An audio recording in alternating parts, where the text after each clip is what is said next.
So the story of my life begins like this. My mom left Central America in her early 20s and she was headed for California. The rest of her brothers and sisters completely skipped the US and went to Canada.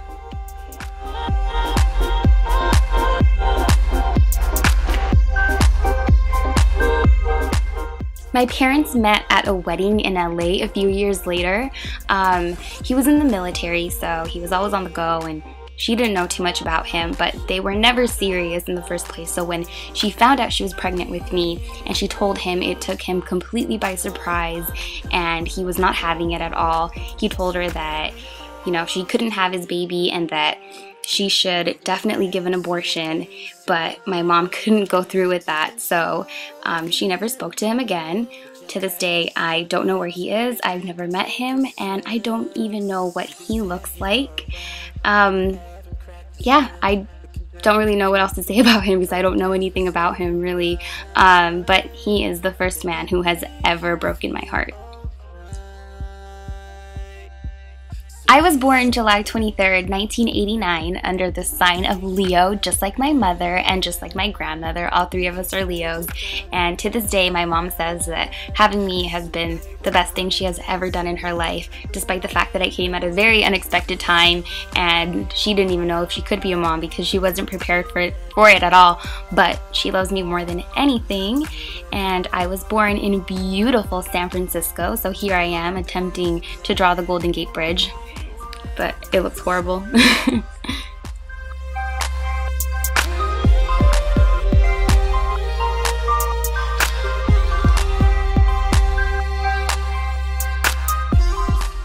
My grandma knew my mom was alone, so she didn't want her to feel that way, and she came down to San Francisco to live with us for a little bit. And we were actually on BART, which is the Bay Area's train, when the huge earthquake hit in 1989, October of 1989. So we were actually underground when that happened. And my mom says that when we got out of the train, there were people walking around with blood on their faces, and it was just really scary. You know, stuff had completely fallen down. Buildings were just like, I don't know. It was bad. So my grandma told her, you know what, we should just leave. The baby's 3 months old. Let's go to Toronto because that's where most of my family was, and, you know, let's start a new life over there. So that's exactly what we did.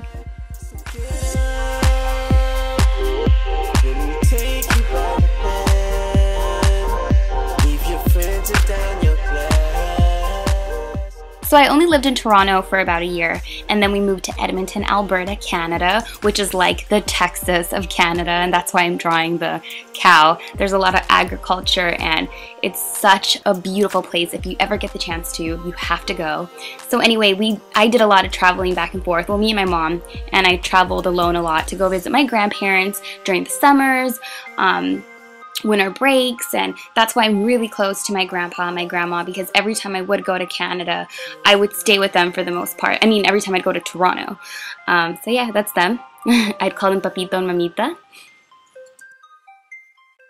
So for junior high, I attended this all-girls school called Nellie McClung, and I remember me and my friends hated it because we had to wear the same skirt every day, the same sweaters, and we'd always get in trouble for hiking up our skirts, and we were in that crazy stage of like liking boys, but we couldn't experience any of that because we were at that school and, you know, whatever. Anyway, so I did cheerleading.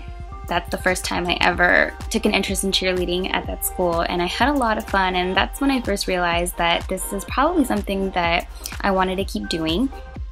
Then the worst month of my life ever, my mom told me that we would be moving to California in June of 2003, and it really came by surprise. It happened out of nowhere, and I didn't understand what was going on. I just knew that I really didn't want that to happen. I wanted to stay.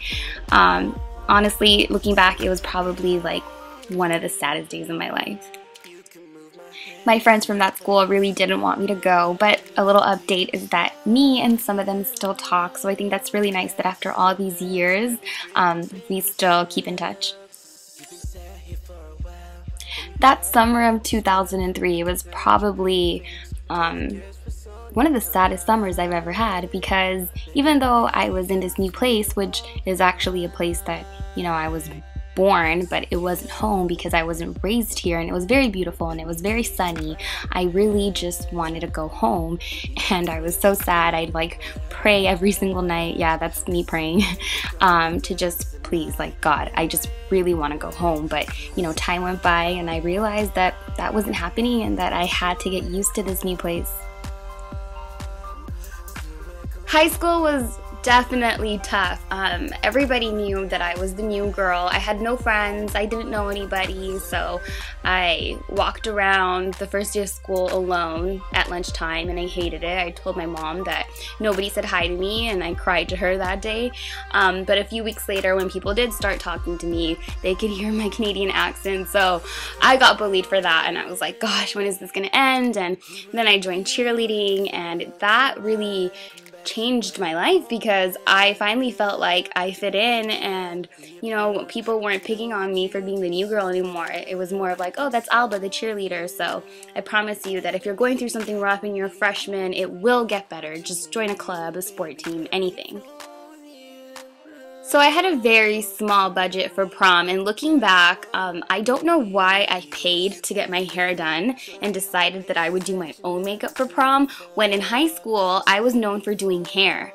Yeah, I played with makeup like a tiny bit, but I never knew what I was doing. But I knew that for prom I had to look good. So, I told myself, okay, I'm gonna buy like all this makeup, and I'm gonna buy some makeup brushes, because I saw this article in a magazine showing you how to apply the makeup with certain brushes, and I was so clueless back then. So anyway, I'm glad though that I did decide to take that risk and do my own makeup, because that's actually what inspired me to keep doing it. I finally realized that I did like it. That summer I went to Miami. I used to go like every 2 years to visit some family that we have out there, and my cousin actually introduced me to YouTube because she was telling me about all of these funny videos on this website called YouTube, and we'd stay up all night and just laugh at all these commercials. So I made an account under AlbaMayo, and believe it or not, my very first YouTube video was me singing Spice Girls with my cousin. Yeah, that's how many people weren't on YouTube back then that I wasn't embarrassed to post that. So 2008, that's when I started finally watching makeup tutorials on YouTube because people were posting them. I got inspired by so many amazing people, but one of those people were Peterlude. I did my second pageant in 2010 for Miss California Latina, and I can't wait to do it again someday. It was such a good experience. I love pageants. It's that one day that you get to dress up like a princess and feel beautiful, and I wore this gorgeous coral gown, and I loved it. I mean, I won Miss Photogenic and I got second runner-up. I worked really, really hard for this pageant. I had never trained so hard in my life for it, workout-wise and all that. So yeah, it paid off. I had a great time, and I proved to myself that I could do anything I set out my mind to do. As much as I don't want to talk about this, I feel like it wouldn't really be a Draw My Life video without it, and I want to be completely honest about, parts of my life that really had an impact on me, and this was definitely one of them. My boyfriend of many years, we had broken up like a year ago, and a lot of people would ask me where he was, and I just want you guys to know that we're completely at peace. Nobody hates each other. It's just one of those things where it wasn't working out for either of us, but I'm very thankful for the experience because it taught me a lot. Before this video ends, I just want to apologize for not posting a lot of videos, you guys, and I am so sorry. I owe you guys a lot of my success, and but we live and you learn, so thank you so much to those of you who have always been supporting me throughout the years, and I hope that you liked my Draw My Life video. This was a lot of fun. Thank you for requesting it, and I will talk to you soon. Bye.